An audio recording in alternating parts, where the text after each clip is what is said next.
ప్రభువును ప్రియ రక్షకుడైన దేవుని పేరట మీ అందరికీ శుభాభివందనములు తెలియజేసుకుంటున్నాను. జీసస్ ను క్రియేషన్ మినిస్ట్రీస్ ద్వారా ఈ రీతిగా ప్రతిరోజు అనుదిన ఆహారమును మీతో పంచుకోవడానికి ప్రభువిస్తున్న కృపను బట్టి దేవునికి అనలేని కృతజ్ఞతలు. ప్రియులారా, ఇంతవరకు ప్రభు మనల్ని కాపాడి తన కృపకల హస్తముల క్రింద దాచి ఇంతవరకు సజీవులుగా ఉంచిన దేవునికి మనము రుణస్థులం. ఆయన కృప మనకి తోడయుండి నడిపించునుగాక. వాక్య ధ్యానంలోనికి మనం వెళ్దాము.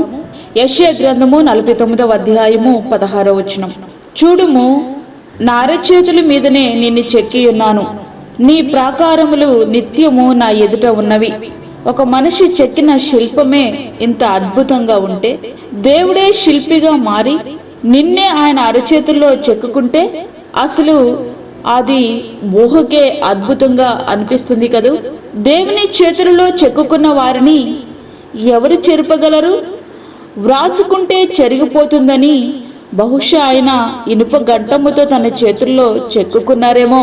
అప్పుడు ఆయనకు కలిగిన బాధ కంటే నీవు ఆయన చేతుల్లో ఉన్నావనే ఆనందమే ఎక్కువ. అవును కదా. కల్వరి శిలువలో నీ కొరకు ఆయన చేతులతో దిగబడిన 6 అంగుళాల మేకుల బాధతో పోలిస్తే ఇది ఎంత?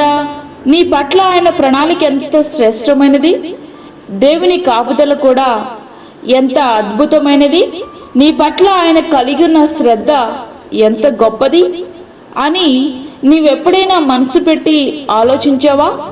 నా అరచేతుల మీదనే నిన్ను చెక్కి ఉన్నాను అని. చూడుము, నా అరచేతుల మీదనే నిన్ను చెక్కి ఉన్నాను, నీ ప్రాకారములు నిత్యము నా ఎదుట ఉన్నవి. చూడుము అని వ్రాయబడి ఉంది. అంటే నువ్వు మనసు పెట్టి చూడగలిగితే ఆయన చేతుల్లో నువ్వు ఎట్టి రీతిగా భద్రపరచబడి ఉన్నావో నీకు అర్థమవుతుంది. తద్వారా నీ జీవితానికి భద్రత, క్షేమం ఆయనలోనే అనే గ్రహింపు నీలోనికి వచ్చినప్పుడు ఏ భయమో నిన్ను భయపట్టదు. ఆయన కృప ఎల్లప్పుడూ నీకు తోడై ఉంటది. ఒక నిజమైన తల్లి తాను కనిన పిల్లలను మర్చిపోతుందా? వారిని పట్టించుకోకుండా ఉండగలుగుతుందా? తన పిల్లలు ఆకలితో అలమటిస్తూ ఉంటే తాను ఆనందముతో ఉండగలుగుతుందా? అది సాధ్యం కానే కాదు. ఒకవేళ అట్లయినా జరగవచ్చేమో, కానీ నిన్ను ఆయన అరచేతులలో చెక్కుకున్న నీ దేవుడు నిన్ను మరిచిపోయేవాడు కాదు. స్త్రీ తన గర్భమున పుట్టిన బిడ్డను కరుణింపకుండా తన చంటి పిల్లను మరిచినా వారైనా మరిచుదురు గాని నేను నిన్ను మరువను.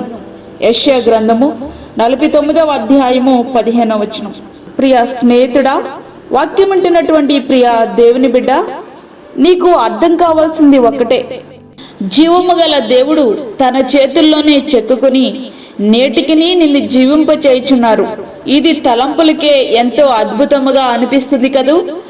ఇది కేవలం ఊహ మాత్రమే కాదు, ఇది నువ్వు నమ్మినా నమ్మకపోయినా తిరిగిలేని సత్యం. విశ్వసించి ఆయనకు విధేయత చూపగలిగితే నీ జీవితం ధన్యం అవుతుంది. అట్టి జీవితాన్ని మనం జీవిస్తూ ప్రభువు మనకు అనుగ్రహించబోయే నిత్యమైన ఆశీర్వాదాలు అనుభవిద్దాం. అట్టి కృపా ధన్యత ప్రభు మనకి అనుగ్రహించునుగాక. ఆమేన్.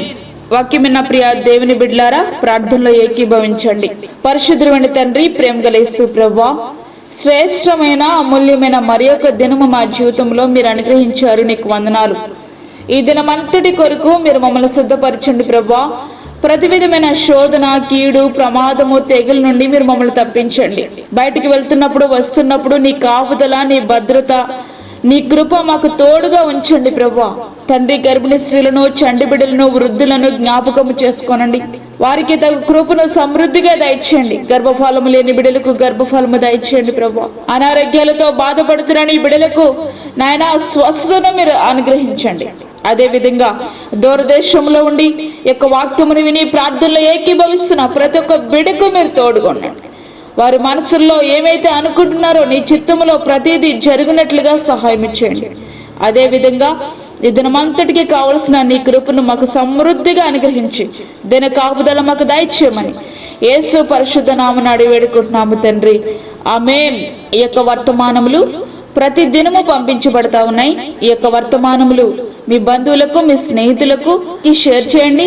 దేవుని పనిలో మీరు కూడా పాలిభాగస్తులు కండి. అదేవిధంగా మీ ప్రార్థన అవసరతలు మాకు తెలియచేయండి. మా ఫోన్ నంబర్ 9177377559. దేవుడు మిమ్మును మీ కుటుంబమును దీవించునుగాక. ఆమేన్.